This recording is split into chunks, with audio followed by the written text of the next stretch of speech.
Okay friends, so today's video is an in and out look at what I've gotten rid of over the past 2 months. And this was kind of given to me, sorry, food in my teeth.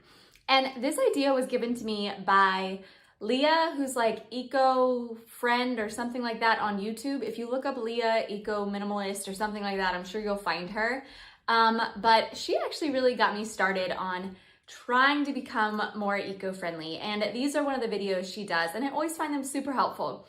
And I thought because I probably consume a lot more than she does, I'm not as eco-friendly as she is, that it might just be helpful to see what a more like middle of the road minimalist family consumes and declutters every about 2 months. So this past 2 months have probably been a little bit more hectic when it comes to getting things than normal. So I wanted to go through some of the things that have come in that are also just pretty much going straight back out. So the first thing, these were actually given to me yesterday by my grandma, and she's so sweet because I had talked about how I wanted to get some more dish rags, towels. There you go, dish towels. I had talked to her about I wanted to get some more dish towels, and she brought me these, but they aren't the kind that I really want. Like, these aren't super good at saturating up water, and so I'm just gonna pass these ones on. She did give me one that I'm gonna keep because it seems like it's gonna be super absorbent, which is what I wanted them for. So it's still like, I added one thing, but I'm getting rid of 3. And I know that some of us, it's really hard to get rid of when people give us stuff, getting rid of them. But my family knows how I live now. I'm pretty open about it. They understand the assumption that it's going to be passed on. And so far I've only had one run-in where someone has said anything. So with all the things that my family gives me and friends give me, I've never really had a problem with it. So that's awesome.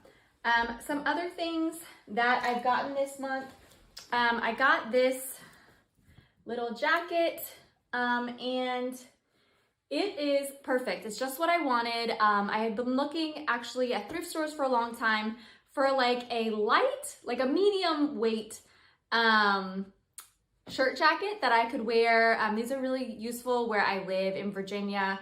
And for my job, it's cold inside and hot outside, so it's just nice to always have a layer. Plus this one has pockets. And what I've kind of found is that I really try to get everything from thrift stores. You'll see most of my clothes are from thrift stores.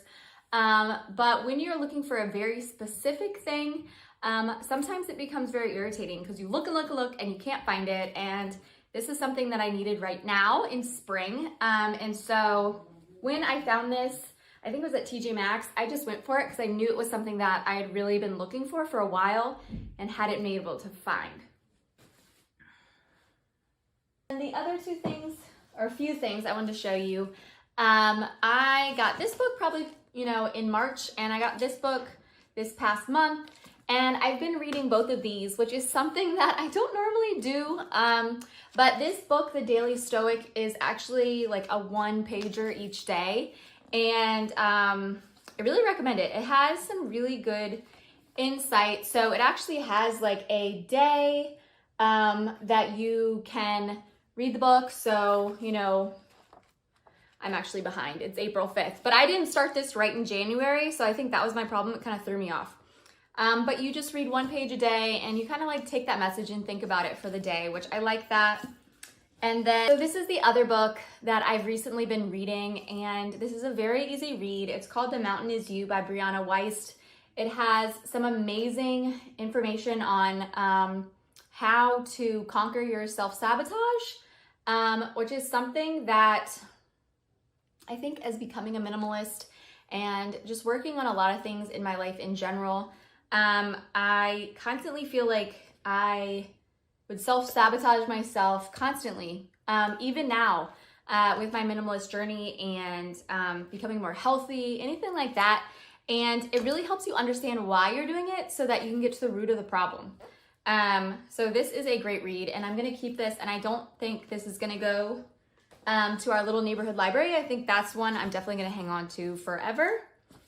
And then the last thing that's come in is this orange long sleeve layer, and I wasn't sure about the color, but for summer I really like it.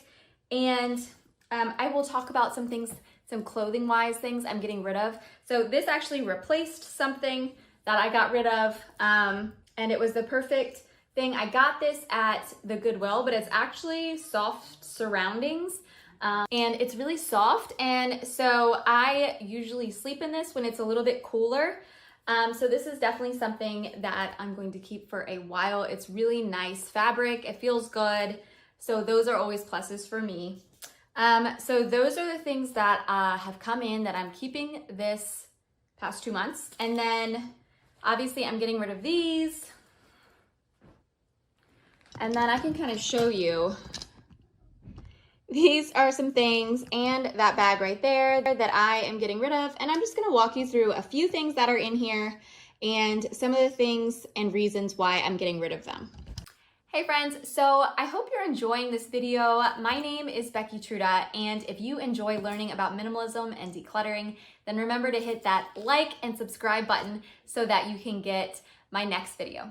All right, so I'm not gonna go through every single thing, but if you are on a decluttering journey, you know that you go through sprints of like, yes, I'm all about this, let's do this, and hopefully you stick with that until that feeling goes away, because ride that high as long as you can, getting rid of things while you're in the mood. So lately, I think this was like 3 days ago, I really got in the mood to declutter, and I found that my closet was just feeling too full. I wanted some more room, and then I got inspired by this woman that was doing like 10 different clothes. 10, what is it called? I got inspired by this woman that was doing a 10 clothing capsule wardrobe. And I didn't keep mine to 10, but it did inspire me to cut down on my clothes and really think about what I have in my closet, just because it makes getting dressed a lot simpler. So I'm getting rid of this brown dress that I just don't feel like goes with my skin tone very well, and a shirt that I was given, and another shirt that I got from the thrift store. It just doesn't fit me quite right. One of the pair of pants, which actually I like these pants, so I've been really torn, but I just find that I don't gravitate towards these. So I have the light pair that I'm wearing right now that are more of like a looser mom jean, and then I have a darker pair of skinny jeans, and I just gravitate towards those more, so I don't really feel the need to hang on to these anymore.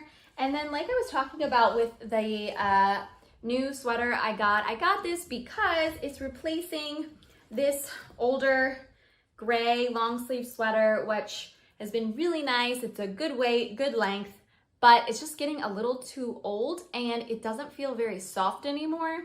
And I'm very much a texture person, and so when the texture doesn't feel right, I do not go towards it and I don't wear it.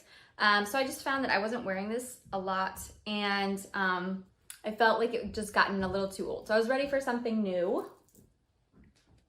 And then this shirt I'm actually going to give to my sister because I thought she would really like it. So I'm gonna hang on to this until I see her again.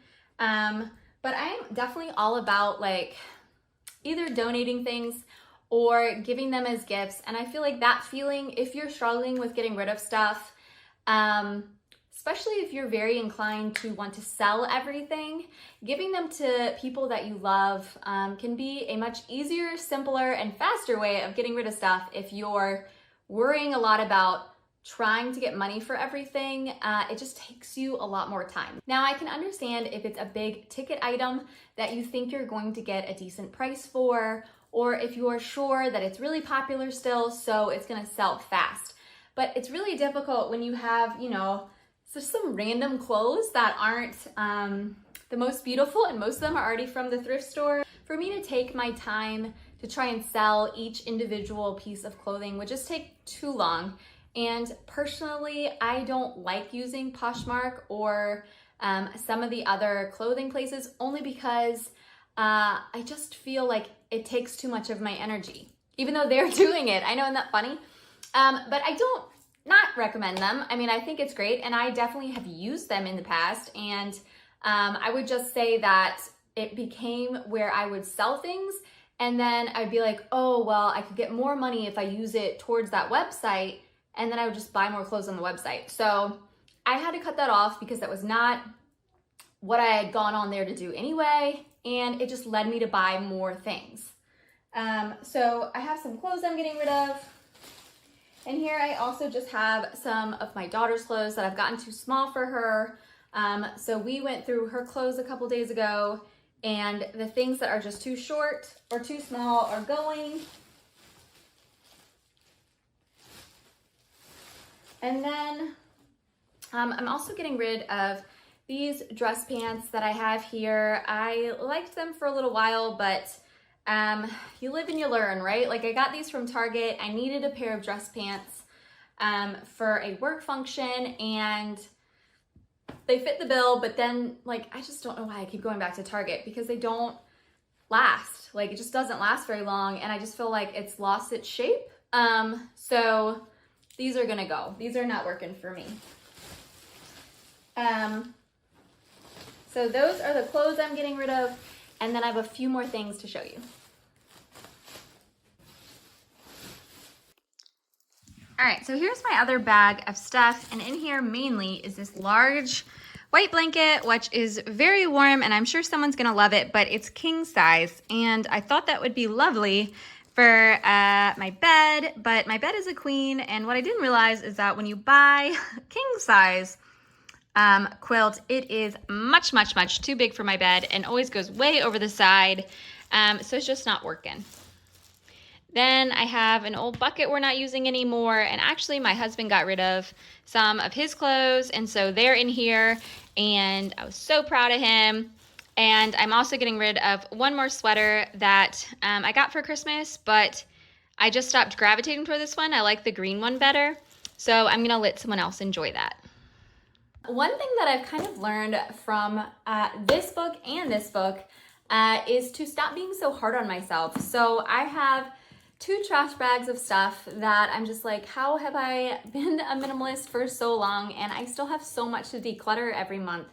But I think it's just a process, and you should not be hard on other people, and you shouldn't be hard on yourself. You just know that decluttering and becoming more minimal and thinking about our environment is a process. It's not something that we're taught in school, even though I definitely think we should be, like how to take care of our planet 101 in a serious and attainable way. But I'm very much trying to not be hard on myself. I make bad decisions sometimes. I take things that I don't want sometimes. But I also know that when people give me things, I want them to feel the joy that you get when you give people things, because I like that joy. I like it when someone enjoys something that I give them. So I don't want to take away their joy of giving me things, but also knowing that I don't need to hang on to everything that someone gives me. I can take pieces of it that I enjoy, and I can feel good that I'm gonna go find it another home somewhere else or with somebody else that is actually gonna be able to use it and enjoy it when I can't. So being a little easier on yourself will go a long way, and just know it's a process, and these things do not come just naturally, especially in our society, don't come naturally. And so just learning through trial and error sometimes, watching other people's YouTubes, like I was talking about that woman, Leah, who is amazing, and learning from other people can go a long way in your decluttering and minimalist journey. If you've enjoyed this video, remember to hit that subscribe button, and I'll see you next week.